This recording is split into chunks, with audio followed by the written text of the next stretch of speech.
Britain 200 ఏళ్లు భారత్ను పాలించింది. మన వనరులు, సంపద మొత్తం దోచుకుపోయింది. అఖండ భారతదేశాన్ని ముక్కలు చేసింది. ఆఫ్ఘనిస్తాన్ను, బర్మాను మన నుంచి స్వాతంత్రానికి ముందే విడగొట్టింది. బ్రిటన్లోని 11 నగరాల్లో ముస్లిం జనాభా గణనీయంగా పెరిగింది. ముఖ్యంగా పాకిస్తాన్ నుంచి ఉపాధి నిమిత్తం వెళ్లి స్థిరపడిన వారు కొందరైతే తమ వారు ఉన్నారని అక్రమంగా వెళ్లిన వారు ఎక్కువ మంది ఉన్నారు. దీంతో క్రమంగా ఈ నగరాల్లో ముస్లిం జనాభా భారీగా పెరిగింది. ఈ నగరాల్లో ఇప్పుడు స్థానికులే ద్వితీయ పౌరులుగా జీవిస్తున్నారు. స్థానికులు ఏమైనా అంటే వివక్ష చూపుతున్నారని ఆరోపణలు చేస్తారు వీరంతా. ఈ 11 నగరాలే కాకుండా ఇతర ముస్లిం దేశాల నుంచి కూడా వేల మంది బ్రిటన్కు వెళ్తున్నారు. అక్కడే స్థిరపడుతున్నారు కూడా. దీంతో మరికొన్ని నగరాల్లో కూడా ముస్లిం జనాభా పెరుగుతోంది. పాకిస్తాన్తో పాటు పాకిస్తానేతర ముస్లింలు ఒక్కటై బ్రిటన్లో విస్తరిస్తున్నారు. దీంతో అక్కడ స్థానిక పాలనా పగ్గాలు కూడా ముస్లింలే చేపడుతున్నారు.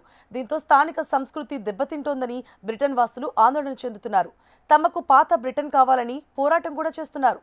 ముస్లిం జనాభా పెరుగుదలను బ్రిటన్ పాలకులు ఇప్పటి నుంచే అడ్డుకోవాల్సిన అవసరం ఉంది. ముందుగా అక్రమ వలసదారులను పంపించేయాలి. తర్వాత జనాభా నియంత్రణ చర్యలు చేపట్టాలి. స్థానిక సంస్కృతిని దెబ్బతీస్తున్న వారిపై కఠినంగా వ్యవహరించాలి.